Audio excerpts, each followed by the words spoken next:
Tu nous as fait pour ta lumière, et par-delà ce L'Assemblée des évêques catholiques du Québec tient sa plénière de l'automne 2011 en ces 13, 14 et 16 septembre.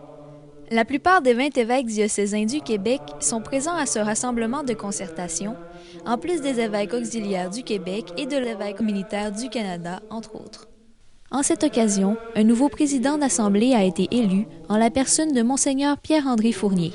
Monseigneur Pierre-André Fournier, vous venez tout juste d'être élu président de l'Assemblée des évêques catholiques du Québec, hier même. Quel effet ça vous fait? Bien, d'abord, c'était une surprise pour moi, mais en même temps, la joie, l'enthousiasme de servir mes confrères prêtres, parce que le président de l'Assemblée des évêques est d'abord au service de ses confrères. Je ne suis pas président de l'Église du Québec, je suis président de l'Assemblée, donc je suis le président pour animer des rencontres, faire le lien entre les différents comités, regarder les questions qui pourraient surgir. Indirectement, en aidant évidemment nos confrères, on s'aide ensemble à évangéliser et apporter la bonne nouvelle à tout le Québec. Un nouveau vice-président ainsi que 2 autres nouveaux évêques membres de l'exécutif ont également été élus pour un mandat de 2 ans. Qu'est-ce que c'est l'Assemblée des évêques catholiques du Québec? C'est le regroupement des évêques, c'est une assemblée. À la différence d'une conférence épiscopale, comme on a au Canada, c'est pas une structure imposée par le droit. C'est vraiment des personnes, les évêques, qui se regroupent pour se donner un outil. Pour faire quoi? Pour faire leur ministère au service du peuple de Dieu, puis pour servir, s'engager dans la société. Alors, ils se rencontrent en assemblée 2 fois par année, mais ils se sont donné des outils pour agir ensemble. Alors, ils se sont donnés d'abord un secrétariat dont je suis le secrétaire général, qui existe depuis les années 60, puis incorporé en 75. Donc, ça fait un bon bout de temps.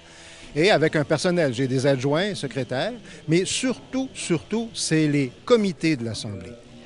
C'est des comités où il y a des évêques et des experts, des personnes ressources pour à peu près tous les domaines de la vie de l'Église. C'est là que se fait la vie de l'Assemblée.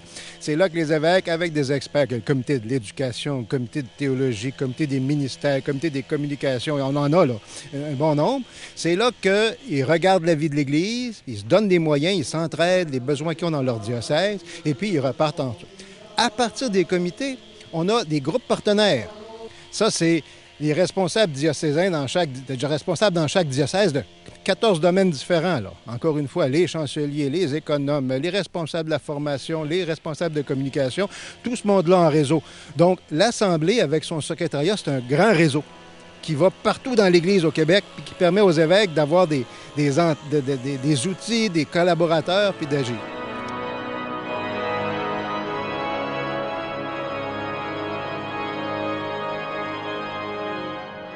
Les évêques de la ECQ se sont joints au diocèse de Trois-Rivières pour fêter Monseigneur Martin Veillette qui prendra sa retraite cette année. Quand on devient évêque évidemment dans un milieu déterminé, dans un lieu précis, mais on est évêque pour toute l'Église.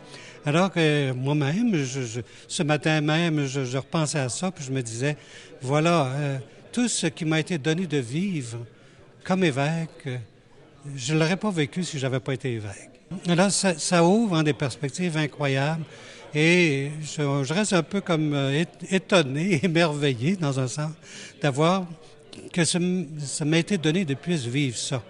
Une vie qui a connu et qui connaît toujours, évidemment, des dimensions beaucoup plus grandes que celles que j'avais pensé vivre.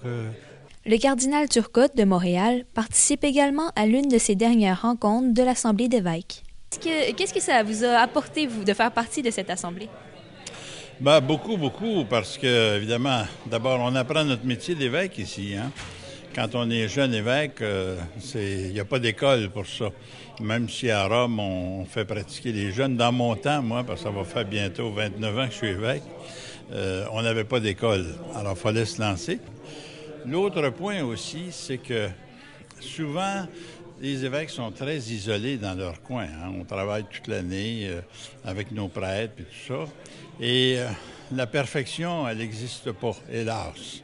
On a toujours à choisir entre des moyens qui comportent des avantages, bien sûr, mais aussi des inconvénients. Alors, il faut faire des choix. Et le fait d'échanger avec des gens qui ont plus d'expérience, ça devient une espèce de nécessité. Même si l'Assemblée des évêques, c'est pas une espèce de super épiscopat par-dessus les autres, chacun demeure quand même assez libre, et c'est ce qui fait la force d'ailleurs de l'Église, de confier à un évêque une Église particulière, avec son clergé, avec ses fidèles, avec tous les laïcs qui sont là. Il reste que l'Église elle n'existe pas sur une île déserte. Alors, ça nous permet d'être en contact, au moins dans notre pays. Et comme j'ai eu la chance aussi, moi, de travailler beaucoup au niveau international, ça m'a fait prendre contact avec d'autres églises. Alors, tout ça, c'est fort précieux pour notre expérience. Et je dirais même que c'est essentiel.